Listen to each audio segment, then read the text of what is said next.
বৃষ্টি শুরু হয়ে গেল। আমি আর মা তো গুছিয়ে তারপর হচ্ছে আবার শুয়েছিলাম যে কখন বৃষ্টি থামবে আর তারপরে যাব। বিয়েটা ছিল গোধূলি লগ্নে, তো বর চলে আসছিল সন্ধ্যার পর পরে। আর বরযাত্রীও অনেকজন এখানে হচ্ছে যে মেয়ের দিদিমা কি ডান্স দিল, পাংখা ডান্স। বিয়েতে তো দিদিমা ঠাম্মারা এরকম ভাবেই মজা করে। তারপর দেখো অনেকক্ষণ সবাই মিলে মজা করার পর এখন আমরা খেতে যাব, যেহেতু রান্না বান্না হয়ে গেছে। আর হ্যাঁ, তোমরা সবাই ভিডিওটা শেষ পর্যন্ত দেখো, তোমাদের ভালো লাগবে। তো দেখো খাওয়ার টেবিলে চলে গেলাম। প্রথমেই দিয়ে দিল হচ্ছে কুমড়ো দিয়ে, আর কি কি ছিল জানি না, চিংড়া মাছ ছিল সাথে। তো শুক্তোটা খুবই টেস্ট হয়েছিল। বরযাত্রীর আগে আমরা বসে গেছি, যেহেতু বরযাত্রীরা সবাই হচ্ছে ঘুরতে গেছিল, সেই সুযোগে আমরা বসে পড়লাম। তো শুক্তোর সাথে ছিল হচ্ছে ডালটাও খুবই ভালো লাগছিল। আর তারপরে দিয়েছিল হচ্ছে ডিমটা ছিল হচ্ছে দুধ দিয়ে রান্না, আর সাথে হচ্ছে প্যারিস মুরগি। তোমরা কে কে প্যারিস মুরগি খেয়েছো কমেন্টে জানিও। আর আমি এক পিসও খেতে পারিনি, কারণ আমার পেট ভরে গেছিল ডাল আর শুক্তো দিয়ে খেয়ে। আর তারপর টক দই ছিল। তো খাওয়া দাওয়া শেষ করে বিয়ের এখানে চলে আসলাম। এসে দেখি হচ্ছে জামাই বরণ করা হচ্ছে কলসি দিয়ে। ওই যে আমার বাবা দাঁড়িয়ে আছে টোপর নিয়ে বরের। তারপর দেখো 7 পাকে ঘোরা হচ্ছে। আমাদের হিন্দুদের বিয়ের তো অনেক রীতিনীতি, যেগুলো শেষ করতে করতে প্রায় 3-4 ঘন্টা লেগে যায়। তারপরে দেখো শুভদৃষ্টি করা হচ্ছে, তারপরে মালা বদল, তারপরে সিঁদুর দান। তোমরা অনেকেই তো জানো যে বিয়েটা কিভাবে হয়। দিদি তো এখানে খুবই খুশি ছিল, মুসকে মুসকে হাসি দিচ্ছে।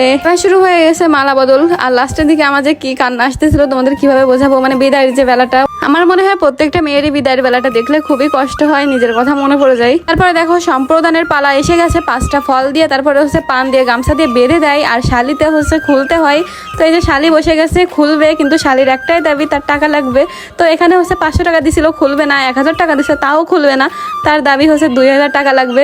তো এখানে হচ্ছে 1000 টাকা দিয়ে অনেকভাবে ম্যানেজ করতেছিল, দেখেন নেচে নেচে, কিন্তু তার হবেই না। তারপর 1500 টাকা দিলে তারপর রাজি হলো। তারপরে হচ্ছে নতুন দাদা ওর হাত ধুয়ে ভালো করে টিস্যু দিয়ে মুছে দিল। এগুলো খুবই ভালো লাগে, এই নিয়মগুলো আমার কাছে। আর এই সময়টাতে প্রচুর বৃষ্টি শুরু হয়ে গেছে আবার। তারপরে আর কি এখন হচ্ছে অগ্নি পরীক্ষা করে খই ঢালা হচ্ছে, এটা কি বলে আমি জানি না। আর তারপরে কি বিয়েটা সম্পূর্ণ হয়ে গেলে তারপরে হচ্ছে উড়াধুরা নাচ শুরু হয়ে গেল। আর সব থেকে মজার ব্যাপার ছিল ইনি যে এত নাচতে পারে, প্রথম থেকে শেষ পর্যন্ত নেচেই গেছে। আর তারপর শুরু হলো কষ্টের বেলা, এটা হচ্ছে বিদায়। আমার কাকি তো খুবই কাঁদছিল। আর সব থেকে বেশি কষ্ট পাই হচ্ছে বাবা, যে কাঁদতেও পারে না, শত শত কষ্ট লুকিয়ে রেখে বিদায় দিতে হয়, কিছুই করতে পারে না বাবা। এখন বাজে 12টা, যেতে যেতে প্রায় হচ্ছে 12:30 বাজবে, গাড়িতে উঠতে উঠতে সবার কাছ থেকে বিদায় নিতে নিতে। বিয়েটা অনেক মজাই কেটেছে, অনেক নাচানাচি গান হয়েছে, যেগুলো সবকিছু তোমাদের সাথে শেয়ার করতে গেলে অনেকটা বড় হয়ে যাবে ভিডিওগুলো। আর দিদির বিয়েতে প্রথম থেকে শেষ পর্যন্ত ছিলাম, বিদায় দেওয়া পর্যন্ত। এখানে দিদিকে হচ্ছে নিয়ে যাওয়া হচ্ছে এখন গাড়ির ধারে। দিদি সত্যি খুবই কাঁদছিল। এখানে হচ্ছে দাদারা ছিল, দাদাদের ধরেও খুবই কাঁদছিল। সত্যি এই মুহূর্তটা যে কতটা কষ্ট একটা মেয়েই জানে। তো তোমাদের আজকের ভিডিও কেমন লাগলো কমেন্টে বলো। আর হ্যাঁ, তোমরা শুধু ভিডিও দেখো, কেউ কিন্তু লাইক কমেন্ট করো না। আজকে কিন্তু লাইক কমেন্ট করবা। আর খুলনা থেকে যারা যারা দেখছো তারা কিন্তু অবশ্যই আমাকে বলবা যে খুলনা জেলা থেকে দেখছো।